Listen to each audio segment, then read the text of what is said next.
میرا سوال یہ ہے کہ جب ہم مشکل میں ہوتے ہیں تو ہمیں کیسے پتہ چلے گا کہ اللہ تعالیٰ ہمیں سزا دے رہے ہیں یا ایک امتحان لے رہے ہیں؟ تم مشکل میں ہو رہے ہو تو اگر تو تم نے کوئی برائی کی ہے اور اس برائی کی وجہ سے مشکل میں گرفتار ہوئے ہو تو ظاہر ہے پتہ لگ گیا نا کہ سزا ہی مل رہی ہوگی۔ اگر کوئی برائی نہیں کی اور ایک روٹین ویسے بعض مشکلات کھڑی ہو گئیں رستے میں، سامنے آ گئیں تکلیفیں، تو پھر اس کا مطلب یہ ہے کہ کوئی اللہ تعالیٰ کی جیسے امتحان ہے۔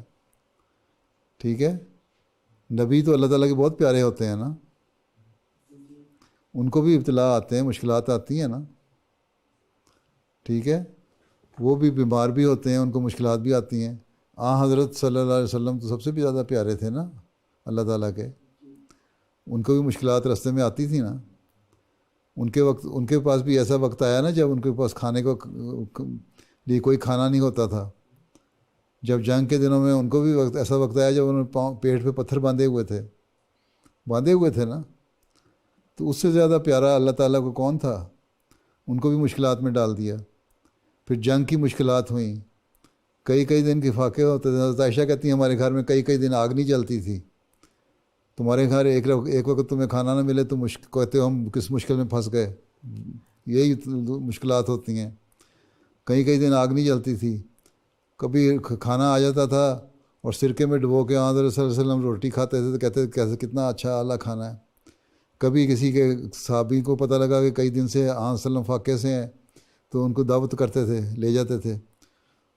اگر تمہارے لیے یہی مشکلات ہیں نا کہ اگر تمہیں آج اماں پیسے نہ دے، ابا پیسے نہ دے برگر کھانے کے لیے، پاکٹ منی نہ دے اسکول جانے کے لیے، تم کہتے ہیں کس مشکل میں پڑ گئے ہم۔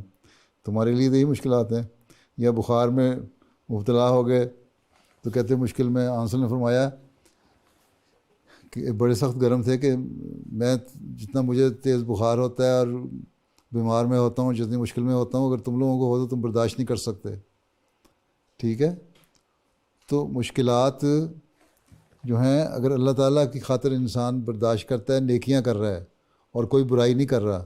اگر تم سمجھتے ہو تم نے کوئی برائی نہیں کی، تم نیکی کرنے والے ہو، تم نمازیں پڑھنے والے ہو، اللہ تعالیٰ کی عبادت کا حق ادا کرنے والے ہو، لوگوں کے حق ادا کرنے والے ہو، کسی سے لڑائی نہیں کرتے، جھگڑا نہیں کرتے، کسی کا حق نہیں مارتے، پھر راستے میں جو مشکلات آتی ہیں، ابتلاءات ہیں، وہ امتحان ہے اللہ تعالیٰ کی طرف سے۔ اللہ تعالیٰ مزید دیکھتا ہے کہ ہاں تم برداشت کر سکتے ہو کہ نہیں۔ اور جب برداشت کرتے ہو اور پھر بھی اللہ کا شکر ادا کرتے ہو ہیں، اور پھر بھی یہی کہتے ہو کہ ہم راضی ہیں اسی میں جس میں اللہ تعالیٰ کی رضا ہے، تو پھر اللہ تعالیٰ انعامات دیتا ہے اور انعامات سے نوازتا چلا جاتا ہے۔ اور اس کے نتیجے میں پھر انسان کو پتہ لگ جاتا ہے کہ اس مشکل کے بعد جب آسانیاں پیدا ہوتی ہیں تو تب پتہ لگ جاتا ہے کہ اللہ تعالیٰ ہمارے سے امتحان لے رہا تھا۔ لیکن اگر اس مشکل میں منہ سے تم لوگ ایسے الفاظ نکالنے شروع کر دو جس سے ناشکری کے الفاظ ہوں یا شکوہ ہو اللہ تعالیٰ سے، تو پھر وہ مشکلات لمبی ہوتی چلی جاتی ہیں، اور وہ ہو سکتا ہے وہ امتحان جو ہے وہ تمہارے لیے سزا کا باعث بھی بن جائے اگر تم شکر گزاری نہیں کر رہے۔ اس لیے ہر حال میں شکر گزاری کرو، اللہ کی عبادت کرو، بندوں کے حق ادا کرو، تو اللہ تعالیٰ اس کے نتیجے میں ریوارڈ دیتا ہے اور جزا دیتا ہے، انعام دیتا ہے، اور پھر انسان کو پتہ لگ جاتا ہے کہ میں جس مشکل میں سے گزر رہا تھا وہ مشکل میری سزا نہیں تھی بلکہ اللہ تعالیٰ کی طرف سے کہ امتحان تھا۔ ٹھیک ہے، ٹھیک ہے نا؟ جزاک اللہ پیارے حضور۔